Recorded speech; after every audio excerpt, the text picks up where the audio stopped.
anak ibu semua, hari ini kita berjumpa lagi dalam pembelajaran IPA. Nah, bagaimana kabarmu hari ini? Semua tetap dalam keadaan baik ya?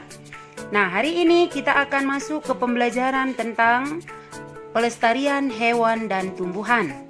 Adapun tujuan pembelajaran kita hari ini yaitu dengan mempelajari materi ini, siswa mampu menjelaskan penyebab langkanya hewan dan tumbuhan. Yang kedua, siswa juga mampu menjelaskan cara pelestarian hewan dan tumbuhan langka agar tidak punah. Makhluk hidup memerlukan tempat tinggal untuk hidup dan berkembang biak. Tempat tinggal makhluk hidup disebut dengan habitat, misalnya hutan. Hutan harus kita jaga agar hewan dan tumbuhan yang tinggal di dalamnya dapat melangsungkan hidupnya. Keberadaan hewan dan tumbuhan sangat penting dan harus kita lestarikan agar tidak punah, dapat dimanfaatkan oleh manusia sebagai makanan, menjaga keseimbangan ekosistem, dan yang keempat, dapat dimanfaatkan sebagai sumber belajar untuk mengembangkan ilmu pengetahuan. Kita tahu ada beberapa jenis hewan yang sudah mengalami kelangkaan, misalnya orangutan. Orangutan hidup di hutan-hutan Sumatera dan Kalimantan. Penyebab kelangkaan dari orangutan ini adalah perburuan liar, pembukaan hutan untuk industri, dan kebakaran hutan yang menyebabkan kurangnya populasi orangutan di Indonesia. Yang kedua, harimau Sumatera. Harimau Sumatera hidup di hutan-hutan Sumatera.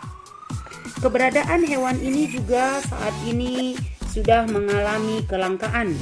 Penyebab kelangkaan dari hewan ini yaitu banyaknya orang tertarik untuk memburunya untuk diambil kulit yang dapat dijual dengan harga yang sangat mahal. Yang ketiga, komodo.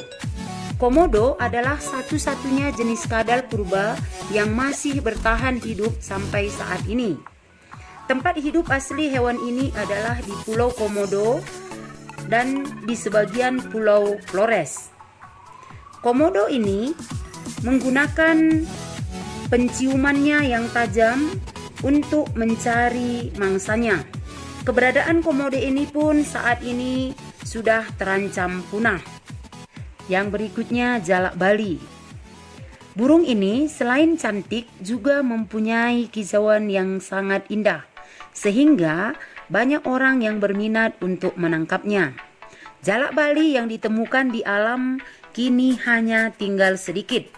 Penyebab kelangkaan dari jalak Bali ini adalah perburuan liar dan kerusakan tempat hidupnya atau habitatnya. Yang berikutnya, cendrawasih. Cendrawasih adalah hewan khas Papua. Bulu tubuh sangat indah sehingga banyak yang menangkapnya untuk dijadikan hewan peliharaan ataupun dibuat hiasan. Oleh karena bulunya yang sangat indah itu, cendrawasih itu juga disebut burung dewata. Penyebab kelangkaan dari burung ini adalah perburuan liar secara besar-besaran dan kerusakan hutan tempat tinggalnya. Yang berikutnya, badak bercula satu.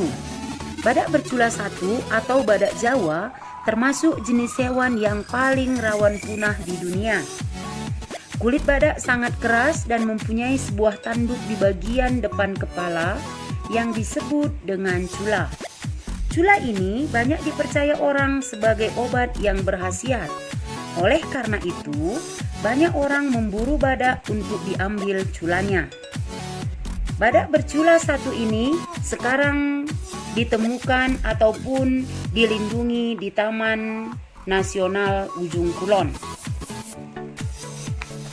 Nah, inilah beberapa hewan yang sudah mengalami kelangkaan. Nah, ada upaya-upaya yang dapat kita lakukan untuk melestarikan hewan-hewan tersebut agar tidak sampai mengalami kepunahan. Yang pertama, kita harus memahami pentingnya pelestarian hewan tersebut. Untuk dapat melestarikan hewan, kita harus memahami cara merawatnya dengan baik. Untuk hewan-hewan langka, kita tidak boleh mengusik keberadaan hewan tersebut serta menjaga mereka untuk hidup di habitat aslinya. Selain itu, kita juga harus mendukung aktivitas pelestarian hewan langka. Misalnya, dengan tidak memelihara hewan langka tersebut di rumah. Jika terlanjur memeliharanya, serahkan hewan langka tersebut ke lembaga yang berwenang, yaitu Balai Konservasi Sumber Daya Alam.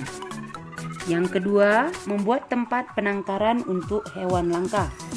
Pembuatan penangkaran hewan bertujuan agar hewan langka dapat berkembang biak dengan aman. Setelah cukup umur, mereka dilepas ke alam bebas agar hidup secara alamiah. Penangkaran hewan dapat dilakukan secara ex situ dan in situ. Ex situ artinya pelestarian hewan tersebut dilakukan di luar habitat aslinya. Contohnya, kebun raya, kebun binatang, dan taman safari. In situ artinya pelestarian hewan dilakukan di dalam habitat aslinya, seperti taman nasional, cagar alam, suaka marga satwa, dan hutan lindung. Yang ketiga, tidak melakukan perburuan liar dan jual beli hewan langka. Seperti halnya hewan, tumbuhan pun harus kita lestarikan agar tidak punah. Indonesia adalah negara yang paling kaya dengan koleksi tumbuhan.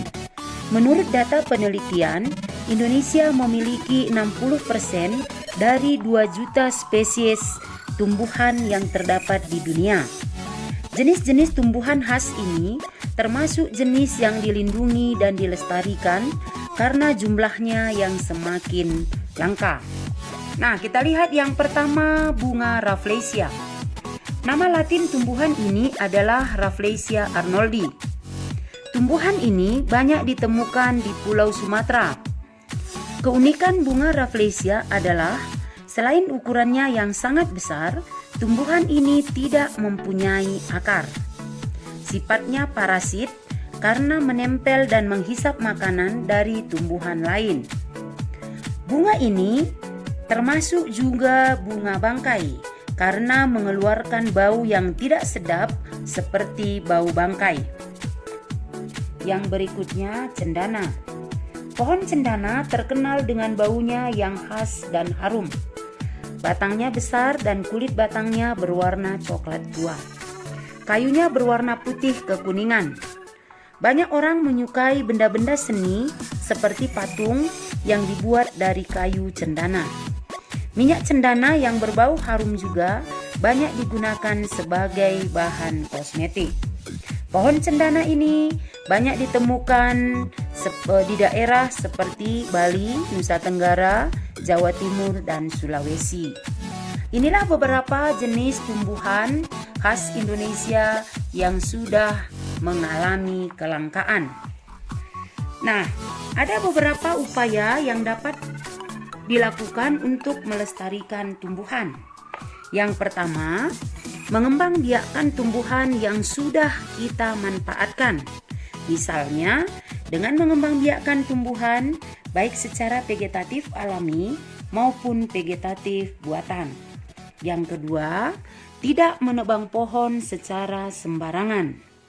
Yang ketiga, melakukan tebang pilih. Artinya, menebang pohon dengan memilih ukuran dan usia tumbuhan yang sesuai. Yang keempat, melakukan penghijauan, yaitu menanam kembali pohon yang sudah ditebang. Yang kelima, pelestarian tumbuhan juga dapat dilakukan secara in situ dan ex situ. Contoh pelestarian in situ adalah hutan lindung. Kemudian, contoh pelestarian ex situ adalah dengan adanya kebun raya. Beberapa tumbuhan langka di Indonesia sudah dikembangbiakkan ataupun dilindungi baik secara ex situ maupun in situ. Yang keenam, mengembangbiakkan tumbuhan langka dengan kultur jaringan, yaitu memperbanyak jaringan tumbuhan menjadi tumbuhan baru. Inilah yang dapat kita lakukan untuk tetap dapat menjaga kelestarian hewan dan tumbuhan. Nah, bagaimana anak-anak ibu semua? Apakah sudah dapat memahami materi yang ibu sampaikan pada hari ini? Jika ada yang kurang jelas, kamu dapat bertanya ataupun kita dapat berkomunikasi di grup WA kita. Untuk menambah pengetahuan kamu, ibu harapkan kamu dapat mencari sumber bacaan lain di rumah. Nanti setelah selesai ini, ibu akan kirimkan tugas yang akan kamu kerjakan di buku latihan. Sekian materi ibu pada pagi hari ini.